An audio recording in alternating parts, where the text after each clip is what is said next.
Dans l'affaire qui va suivre, vous allez découvrir le combat judiciaire de jeunes mannequins contre un photographe de mode qu'elles accusent d'être un prédateur sexuel. Donc je pleurais à ce moment-là et je voyais la scène du haut et que moi j'étais en bas. J'avais l'impression moi-même d'être droguée. Une enquête haletante qui mettra la lumière sur un personnage machiavélique.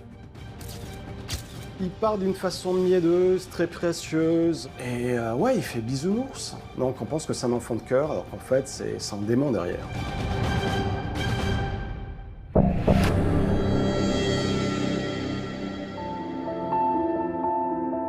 Nous sommes dans le département des Hauts-de-Seine, en région Île-de-France. Son nom a pour origine les coteaux qui dominent la Seine dans le sud et le centre du territoire. Plus petit département français derrière Paris, il est le premier par ses activités industrielles et son pouvoir de commandement national. C'est un département qui est très particulier, avec des différences très importantes qui sont liées notamment à la présence de la défense et des villes qui sont traditionnellement considérées comme riches et d'autres villes où il y a beaucoup plus de difficultés. Au printemps 2015, un habitant des Hauts-de-Seine va se retrouver au cœur d'une enquête bouleversante.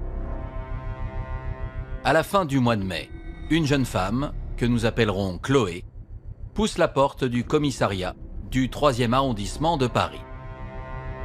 Ce mannequin de 19 ans veut déposer plainte contre un photographe de mode, un certain Victor.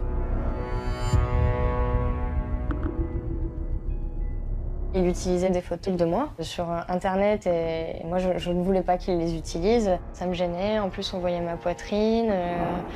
Enfin voilà, sur les réseaux il y a ma famille, il y a des choses dont j'ai pas envie. Je lui ai demandé directement à lui s'il pouvait retirer les photos. Bien sûr sa réponse a été négative en me disant mais tout de suite il m'a dit que j'étais complètement folle et que mais jamais de la vie il enlèverait ces photos. Ces clichés dénudés ont été pris il y a 3 mois à l'occasion d'un shooting au domicile de Victor dans les Hauts-de-Seine. Une séance photo au cours de laquelle l'homme de 35 ans s'est illustré par son comportement outrancier. Là j'étais en lingerie et Victor me disait que son sexe était en érection et il le tenait dans son pantalon en s'adressant à lui, à son sexe, comme si c'était vraiment une autre personne, en lui disant « mais calme-toi mon grand, calme-toi ». Et il me demandait d'écarter les jambes sur les photos, il me demandait d'être un peu plus sexy, mais j'en étais complètement incapable. Il voulait me forcer à faire des choses que je voulais pas, des poses que je voulais pas, et des poses qui étaient plus du tout mode pour moi, mais vraiment, pas pornographique, mais érotique. Alors comment s'est achevé ce shooting photo? Victor serait-il allé encore plus loin dans ses demandes? Et que vont découvrir les enquêteurs sur cet homme?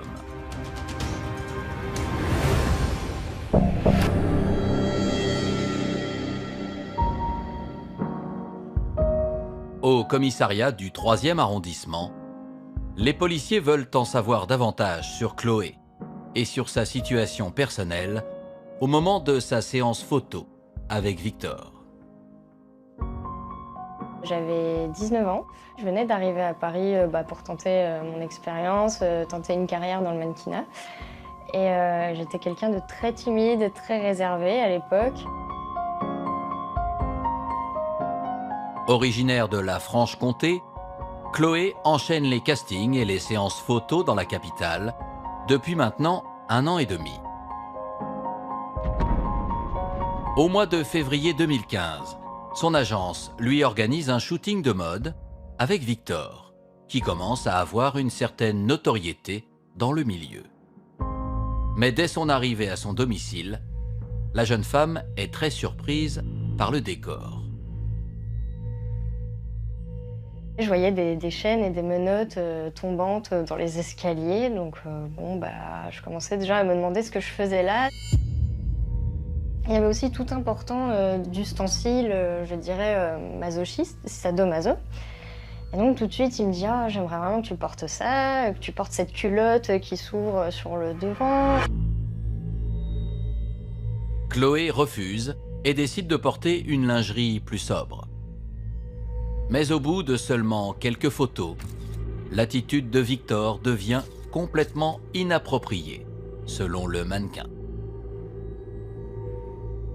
Donc là, ça a commencé à être des petites remarques sur mes tétons qui pointent, en disant « dis donc, t'es excitée, t'as les tétons qui pointent », ou ce genre de réflexion vraiment qui n'ont rien à faire dans un shooting professionnel, dans un cadre professionnel. Donc j'étais vraiment de plus en plus mal à l'aise. Je sentais que l'ambiance était bizarre, malgré qu'il fasse ça sur le ton de la rigolade. La jeune femme se sent de plus en plus mal à l'aise. Et lors d'une pause cigarette, le photographe aurait franchi une nouvelle limite. Et à un moment donné, j'ai senti qu'on baissait mon pantalon, en fait, et donc il était derrière moi à me baisser mon pantalon. Je comprenais pas, donc je retenais le pantalon, mais sans rien dire. Et il m'a fait comprendre qu'il fallait que je le descende, ce pantalon, en tirant assez fort, en fait, et en résistant à ma main qui voulait remonter le pantalon. Et là, il a pris son appareil photo, il m'a prise en photo en string. Désemparée par cette situation inédite pour elle, Chloé poursuit tout de même la séance. C'est à ce moment-là que Victor aurait brutalement changé de visage. Il est devenu énervé, il m'insultait. Comportement qu'il n'avait pas du tout au début, parce qu'au début c'était que de la rigolade. « Ah, je rigole !» Ça passe pas pour quelque chose de sérieux. Mais là, à ce moment-là, son regard a changé. J'ai vu un regard noir en lui. Il rigolait plus, hein. Il m'a dit « Maintenant, tu te mets à poil et à quatre pattes et on va faire des photos. » Et là, je me suis dit « Mais c'est pas possible, moi je suis pas là pour ça. » Et je lui ai dit « Je suis pas là pour faire du nu, je ferai pas de nu, je veux pas, j'en ferai pas. » Le photographe insiste et met la pression sur le jeune mannequin. Par crainte que sa carrière de modèle ne prenne fin, Chloé finit par accepter la demande de Victor, à condition de pouvoir garder ses sous-vêtements. J'ai commencé à me mettre dans cette position qu'il m'avait demandé, où vraiment j'étais pas bien, je pleurais, j'étais à quatre pattes, presque nue. Donc je pleurais à ce moment-là et je voyais la scène du haut et que moi j'étais en bas. J'avais l'impression moi-même d'être droguée, alors que je ne l'étais pas, c'était juste une sensation que j'avais parce que j'imagine un mécanisme de défense, je pense. Et moi j'étais plus là. Ne parvenant pas à obtenir les poses qu'il désire, Victor met rapidement un terme à la séance. Et donc à ce moment-là, il m'a insultée en me disant que j'étais une bouffonne. Il m'a bien dit aussi que voilà, il préviendrait mon agence que je n'avais pas fait le travail et que ça aurait des répercussions sur ma carrière. La jeune femme assure qu'elle a tout révélé à son agence, mais qu'elle n'a pas été prise au sérieux. Totalement esseulée, Chloé ne porte pas plainte immédiatement. Mais 3 mois plus tard, lorsqu'elle réalise que Victor a publié les photos de leur shooting sur les réseaux sociaux, elle décide de réagir. J'ai demandé à porter plainte pour agression sexuelle, ce qui n'a pas été validé. La police n'a pas voulu, pensant que pour eux, il n'y avait rien eu de si grave. La jeune femme porte simplement plainte pour atteinte à la vie privée. Suite à l'audition de Chloé, le photographe est convoqué au commissariat du 3e arrondissement. Face aux enquêteurs, il déclare que le shooting a été réalisé dans un cadre professionnel et que les photos lui appartiennent. Il est alors tout à fait en droit de publier son travail sur Internet. Et à l'issue de son interrogatoire, le trentenaire ressort libre du commissariat. Je n'ai pas eu de nouvelles jusqu'à ce que Victor m'envoie un mail, un message pour me dire qu'il avait été convoqué suite à ma plainte. Et donc c'est lui qui m'a appris que c'était classé sans suite. Il rigolait beaucoup en disant qu'au commissariat, ils avaient énormément rigolé de ma plainte, que ce soit lui ou les policiers, qu'on m'avait pas du tout prise au sérieux et que lui allait porter plainte en retour contre moi pour diffamation, car je mentais et que j'allais devoir payer beaucoup. Bien sûr, j'étais dans tous mes états. Je me suis dit, mais c'est pas possible, qu'est-ce qui va m'arriver? Mais 17 mois après la plainte de Chloé, l'affaire va prendre une tournure inattendue grâce à Frédéric. Âgé de 33 ans, ce mannequin et comédien a l'habitude d'utiliser ses réseaux sociaux pour exprimer son mécontentement sur des sujets de société. Un soir d'automne 2016, il décide de dénoncer les agissements de 3 photographes. Il évoque notamment le comportement de Victor, sans le nommer explicitement. J'entendais des rumeurs sur Victor, déjà à l'époque. J'étais au courant que c'était un forceur. Et c'est ça que j'ai balancé sur les réseaux sociaux. Son message fait l'effet d'une bombe. Il est partagé et commenté des dizaines et des dizaines de fois sur Internet. Et demain matin, le truc avait explosé. Victor, lui, l'a vu 48 heures après, plus ou moins. Et pour me faire taire, il a décidé de me mettre des coups de pression. J'avais des insultes, des menaces, ce genre de choses. Victor, quand il parle avec une espèce de douceur très gentille. Mais c'est une grosse racaille quand il parle et quand il est énervé. Des messages tellement virulents qu'il décide de porter plainte contre lui le 31 octobre 2016. Face aux policiers, Frédéric explique qu'il connaît le photographe depuis maintenant 2 ans. Ils ont travaillé ensemble et se sont déjà vus en dehors du cadre professionnel. Le mannequin ajoute que depuis son message sur les réseaux sociaux, Victor est dans tous ses états et qu'il s'est même filmé dans un commissariat en train de proférer des menaces à son encontre. Là, je vous dis la vérité, j'ai envie de le brûler. Je lui ai dit, moi, j'ai pas l'habitude de régler mes problèmes au commissariat. Et là, ce qu'il fait, c'est très grave. Violeur, machin, nanana. Ça aurait été vous, vous auriez pété les plombs. Je lui ai dit, cherche quoi? Que j'aille chez lui et que je fasse quelque chose de pas bien. Je vais y aller en prison, c'est pas un souci, mais je vais y aller pour lui avoir fait un vrai truc. Frédéric raconte qu'il a d'autres révélations à faire sur Victor. Preuve à l'appui, il remet un dossier aux policiers. Et je suis venu avec 40 feuillets de pages de menaces de sa part, mais aussi des victimes qui m'ont écrit. Donc j'ai des gens qui m'ont dit « il m'a violé » ou « il m'a agressé sexuellement » ou « il m'a forcé » ou « il m'a tripoté » mais sans plus, ou « il a tenté et je l'ai rembarré ». Frédéric assure que depuis sa publication, il a reçu une trentaine de messages de jeunes femmes qui affirment avoir été témoins ou victimes des agissements de Victor. Je me suis retrouvé au milieu de tout ça. Et je l'ai accepté, je n'allais pas dire aux gens, j'étais là pour aider, c'est normal. Quelqu'un me contacte, me dit j'ai un problème, ça ne va pas, j'aide. Alors d'autres femmes vont-elles déposer plainte contre Victor? Le témoignage de Chloé sera-t-il enfin entendu? Et qui est vraiment ce photographe si décrié?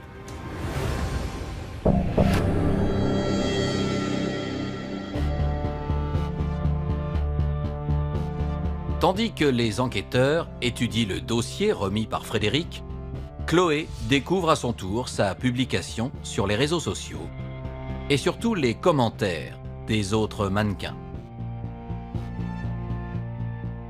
Je me suis dit ouf, je suis pas la seule, on va pouvoir faire quelque chose à plusieurs, parce que seule ça marche pas. Ça m'a donné un regain d'énergie où je me suis dit mais c'est là qu'il faut le faire, c'est maintenant que ça va aller quoi. Le 31 octobre 2016, soit 1 an et demi après sa première audition, Chloé décide de retourner au commissariat.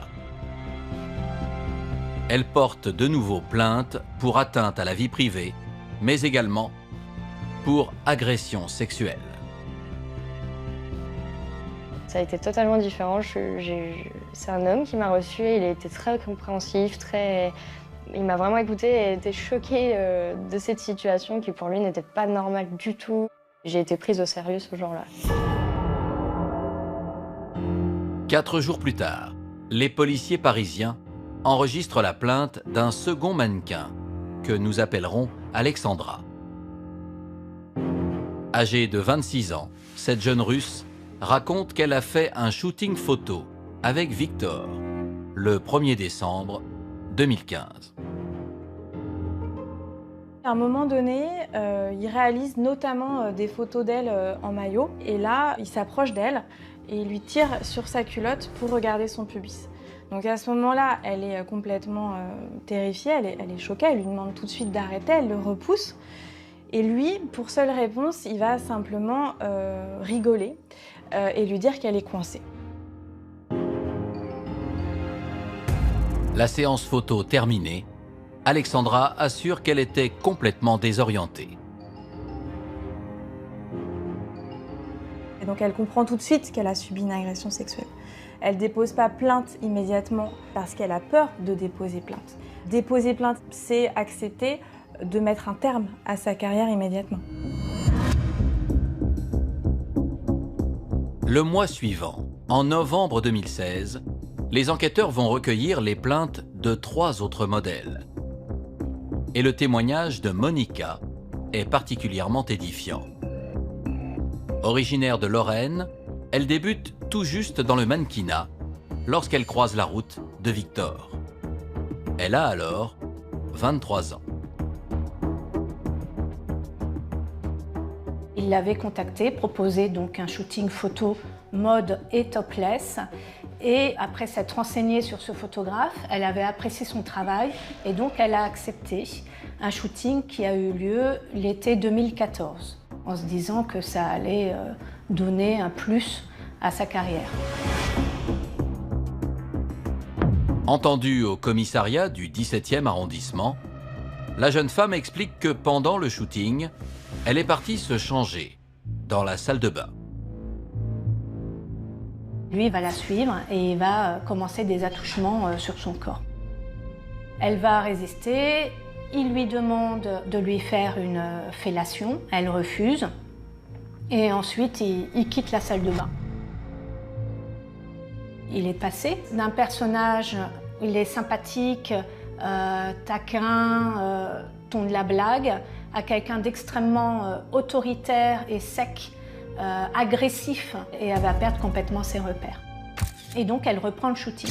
Et à 2 reprises encore, il va la suivre dans la salle de bain, s'isoler avec elle, la toucher sur le corps et faire une pénétration digitale. À l'image de Chloé et Alexandra, Monica garde ce traumatisme pour elle, et cela pendant 2 ans. Elle a essayé de continuer le mannequinat, mais en fait c'était plus possible pour elle. Elle était en perte de confiance totale, donc elle a arrêté ce métier. Elle est revenue en province, donc elle a quitté la région parisienne. Au total, les policiers reçoivent les plaintes de 9 jeunes femmes. 7 pour agression sexuelle et 2 pour viol. Mais il y avait d'autres victimes qui n'ont pas déposé plainte, qui ont signalé des faits lorsqu'elles ont été entendues et qui ne se sont pas constituées partie civile. Face à ces graves accusations, la Sûreté territoriale des Hauts-de-Seine est saisie de la poursuite d'enquête au mois de novembre 2016.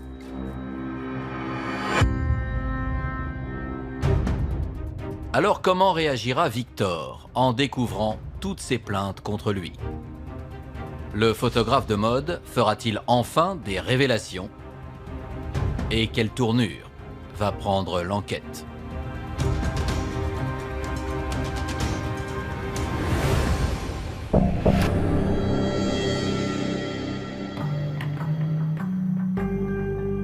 Interpellé à son domicile le 5 décembre 2016, Victor est placé en garde à vue à Nanterre.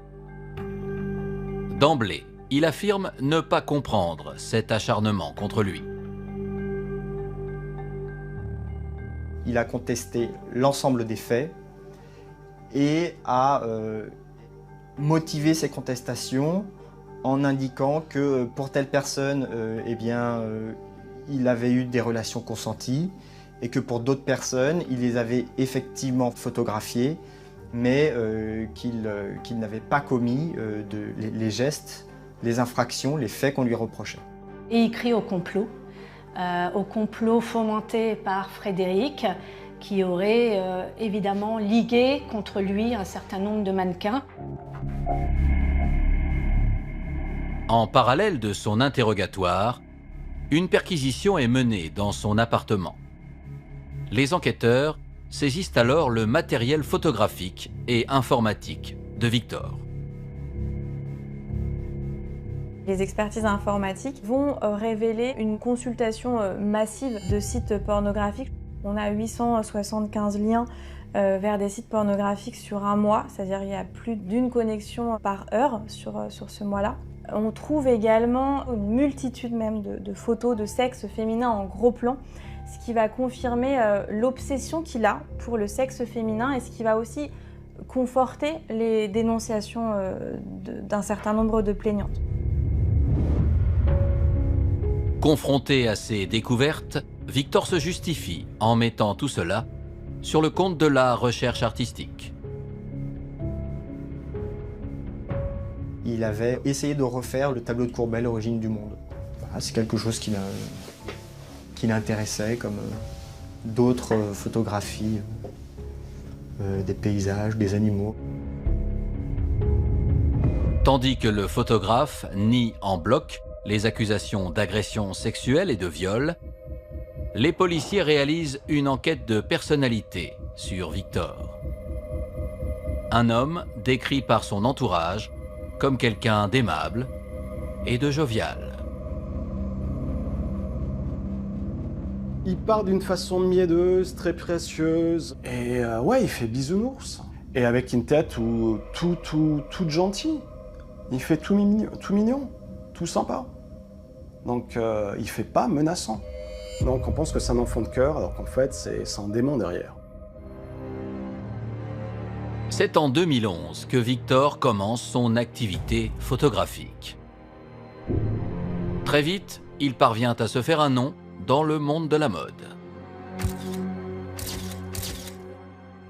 C'est un jeune homme photographe qui est reconnu pour avoir un vrai talent, qui a probablement dans sa manière de photographier quelque chose de différent des autres.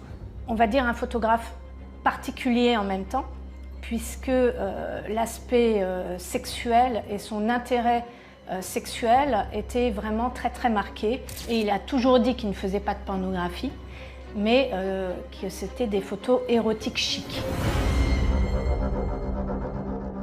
En consultant son casier judiciaire, les hommes de la sûreté territoriale découvrent pas moins de 7 mentions pour vol et conduite sans permis.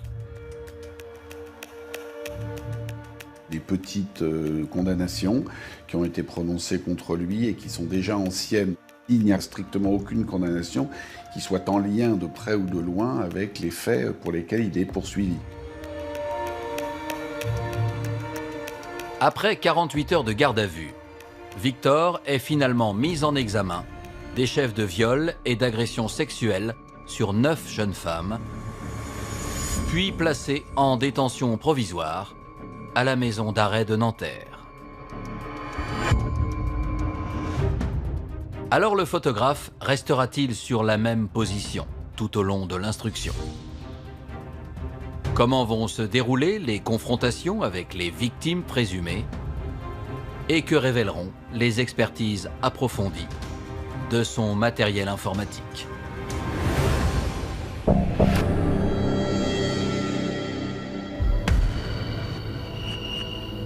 À nouveau interrogé dans le bureau du juge d'instruction, Victor maintient ses dénégations. Preuve de son innocence dans cette affaire, il assure qu'à chaque shooting, il y a toujours au moins une maquilleuse avec lui. Il conteste, il essaye d'apporter des arguments. Il affirmait, il disait, mais voilà, on n'était pas tout seul. Comment est-ce que j'aurais pas pu commettre ce que l'on me reproche dans la mesure où il y avait du monde. Victor avance également un autre argument. Selon lui, toutes les plaignantes l'ont recontacté après la séance photo. Alexandra, elle le recontacte uniquement dans le but de récupérer ses photos. Elle explique en fait que c'est la seule chose qui lui reste de ce shooting. C'est la seule chose positive. Elle ne veut pas avoir fait tout ça, avoir subi tout ça pour rien. Monica lui a demandé une seule fois ses photos, tout simplement parce qu'elle ne voulait pas qu'il les utilise de n'importe quelle manière. Victor reste persuadé que les mannequins ont été influencés par Frédéric et qu'elles n'ont jamais évoqué ces prétendues agressions avant la fameuse publication du comédien. D'après le photographe, Frédéric veut lui faire payer une querelle amoureuse. C'est une histoire de filles, voilà, une fille serait sortie avec un premier et serait sortie avec l'autre, et Frédéric aurait mal pris que Victor sorte avec cette jeune fille. Cette histoire de dire, donc, comme une envie, excusez-moi pour les mots, mais comme une envie de pisser, je me suis levé un matin, j'ai réussi à découvrir comme par hasard, comme un devin, de trouver des victimes totalement par hasard dont j'ignorais totalement l'existence, parce que je n'ai pas réussi à coucher avec une fille avec qui lui a éventuellement couché. J'ai voulu mettre quelqu'un en prison parce que je n'ai pas réussi à coucher avec quelqu'un. Alors dans ce cas, je serais un sacré psychopathe. Pour les avocats des mannequins, la stratégie de défense du photographe ne tient pas. Je ne comprends pas quel est l'intérêt en fait pour ces plaignantes de déposer plainte, si ce n'est mettre un frein à leur carrière. Quel est l'intérêt pour Alexandra de déposer plainte alors qu'elle a même récupéré ses photos? Je ne vois pas quel est son intérêt de s'infliger en fait cette procédure. C'est-à-dire qu'il faut bien comprendre que pour une plaignante, le parcours judiciaire, c'est un parcours du combattant en fait. Elle va être entendue par les services de police à l'occasion de son dépôt de plainte. Elle va être entendue par le juge d'instruction. Elle va à nouveau être entendue par les enquêteurs. Et tout ça, ce serait pour Frédéric, pour lui rendre service. C'est pas crédible. C'est pas crédible. D'autant qu'elles n'ont pas toutes porté plainte après le message de Frédéric sur les réseaux sociaux. Pour moi, cette affaire, elle a débuté 1 an et demi avant tout le monde et je connaissais personne. Donc voilà, le complot ne tient pas. Face à l'attitude du photographe, des confrontations sont organisées en août 2017 avec chacune des plaignantes dans les locaux de la Sûreté territoriale. Victor était à l'avant de la salle, donc pareil, il avait normalement pas le droit de me regarder pour éviter l'intimidation, mais il se retournait tout le temps pour me regarder et me fixer. Il me répondait que je mentais, qu'il ne s'était rien passé de tout ce que je disais, qu'à chaque fait dont on débattait, c'était non. Mais il ne pouvait pas donner d'explication, on voyait qu'il n'y arrivait pas. Il en était incapable. Monica a fait preuve vraiment de courage, mais elle n'a pas pu retenir son émotion et donc elle a aussi beaucoup pleuré. Alors que lui restait continuellement dans sa posture de domination, de dominant et d'arrogance. Donc je dois dire que la confrontation finalement a été révélateur des personnalités de chacun. Les caractères ont rejailli. Une victime complètement ébranlée par les faits et un personnage qui reste lui-même. L'étau va davantage encore se resserrer sur Victor après les nouvelles exploitations de son matériel informatique. Certaines vidéos retrouvées sur son disque dur révèlent qu'il filmait les modèles à leur insu et surtout qu'il pouvait avoir un comportement extrêmement déplacé avec elles.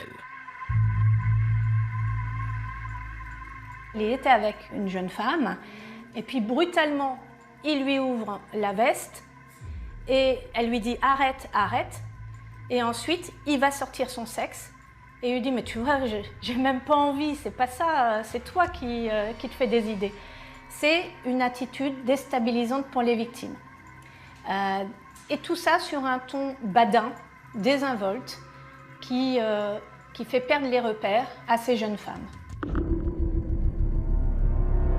Placé en détention provisoire à la maison d'arrêt de Nanterre, le suspect est expertisé par des psychiatres et des psychologues.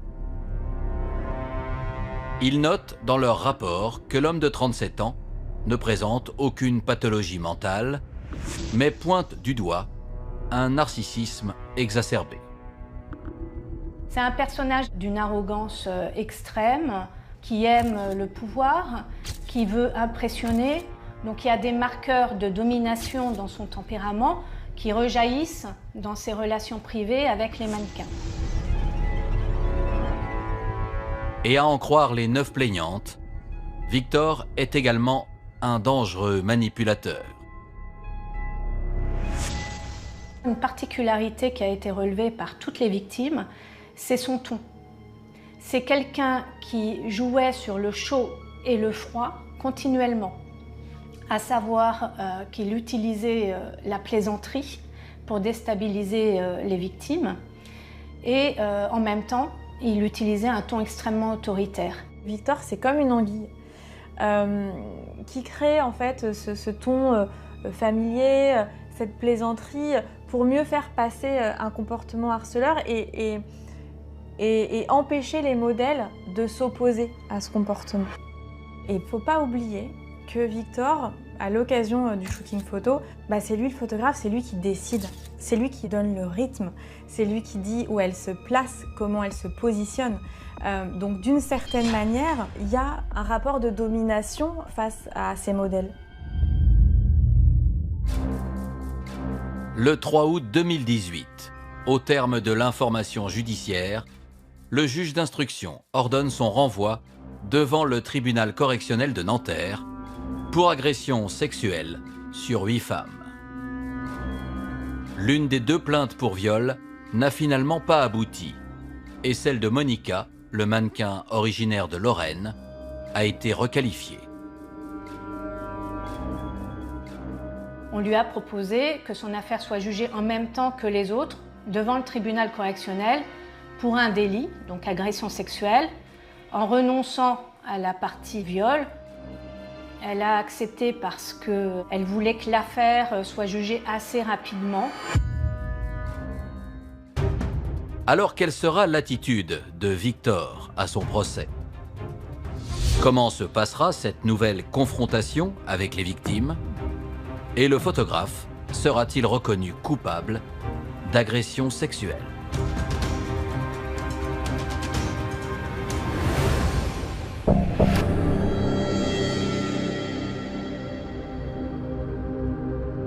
Le mardi 27 novembre 2018, le procès du photographe s'ouvre à Nanterre. 6 victimes sur 8 sont présentes. Et parmi elles, Chloé, le tout premier modèle à avoir déposé plainte contre Victor. On s'est rencontrés le jour du premier procès. On s'est serré les coudes en fait et on était toutes ensemble. En même temps, on était toutes dans la même galère, toutes dans le même bateau et on venait se battre contre lui. Fidèle à son attitude pendant toute l'instruction, Victor fait son entrée dans la salle d'audience de façon nonchalante. Il est arrivé avec un très grand sourire et le torse bombé avec sa veste dorée, très bling-bling, des boucles d'oreilles, enfin voilà, en pleine forme et en souriant et en nous narguant beaucoup, en nous souriant, en nous fixant, en nous les victimes. Et même lorsque les victimes racontent leur calvaire à la barre, l'accusé joue la provocation. Ça a été 12 heures de show par jour. C'était insupportable. Insupportable, vraiment. Il coupait la parole de tout le monde. Il avait vraiment qu'un respect pour ses victimes qui étaient en larmes devant la cour. Et il rigolait devant la cour. Et il va avoir un ton un peu détaché. Il va lever souvent les yeux au ciel. Il va pas répondre aux questions qu'on lui pose. Il va même poser ses propres questions. Il se présentait seul contre tous. C'est-à-dire, il était entouré de menteurs, de menteuses, de jaloux. Et il avait cette posture, en fait, de victime de ce complot. Un complot fomenté de toutes pièces par Frédéric, également présent lors des débats. C'était pas mon affaire, c'était pas moi la victime, mais c'était moi qui étais au centre de toute façon de parler et de cette fausse histoire de complot. Après 2 jours de procès, Victor est condamné à 4 ans de prison pour agression sexuelle sur 6 des 8 plaignantes. En plus d'un suivi socio-judiciaire de 3 ans, il lui est interdit d'exercer sa profession de photographe et d'entrer en contact avec les victimes. On était contente, un peu soulagée que ce soit terminé, que voilà, le procès est passé, la peine est là. On a fait ce qu'on avait à faire, c'est fait. Mais un petit peu frustrée parce que on attendait un petit peu plus, quoi, forcément. Si Victor ne réagit pas à l'énoncé du verdict, Frédéric l'aurait entendu tenir des propos injurieux à l'égard des victimes. Et sa phrase plus ou moins était « tout ça pour des sales putes ». Donc, il est reconnu coupable et il traite encore pendant que des plaignantes sont présentes, que son avocat est présent, que des juges sont présents, que les avocates des plaignantes sont présentes, il sort « tout ça pour des putes ». Quelques jours après le procès, le photographe et ses avocats décident de faire appel de cette condamnation. Pour ma cliente, ça a été vraiment un coup de massue. L'appel, ça peut être une épreuve encore plus douloureuse pour les victimes parce qu'il faut tout remettre sur le tapis. On part de zéro. Encore, il va falloir aller se justifier de tout ça, il va falloir... Mais on va le faire parce qu'il faut le faire. Après avoir passé plus de 2 ans en détention provisoire, Victor est remis en liberté le 16 avril 2019 grâce aux remises de peine. Il comparaît donc libre 8 mois plus tard à l'ouverture de son second procès. Il est arrivé très bien habillé, très bien coiffé, très classe. Donc on l'a pas reconnu au début, on s'est dit ah oui. Et puis vraiment on sentait qu'il se mesurait beaucoup, il prenait sur lui. Mais des fois la personnalité refaisait le pas, des fois il s'emportait un petit peu. Mais voilà, beaucoup plus calme qu'au premier procès, rien à voir. Un changement de comportement qui n'aura pas d'effet sur le verdict. Le photographe écope de la même condamnation qu'en première instance, à la différence qu'il est cette fois reconnu coupable des 8 accusations d'agression sexuelle. C'est une décision qui ne nous a pas convenu, qui en plus a ramené au devant de la scène des choses qui avaient été écartées par le tribunal de première instance. Et finalement, c'est une véritable catastrophe pour lui, le fait de se dire que peut-être qu'un jour, il ne pourra plus jamais exercer son métier. C'est quelque chose d'extrêmement compliqué. Je ne parle même pas de l'atteinte à l'honneur, de l'atteinte à la dignité. Victor conteste une fois encore cette décision de justice et dépose un ultime recours, un pourvoi en cassation, le 25 février 2020. En attendant la décision de la Cour, il reste à ce jour présumé innocent.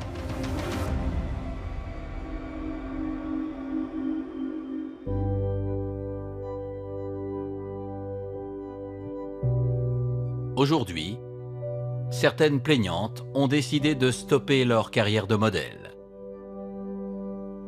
À l'image de Chloé, qui fait une reconversion pour devenir costumière. Encore bouleversée par son agression, la jeune femme ne manque jamais une occasion de mettre en garde les jeunes mannequins qu'elle croise sur sa route.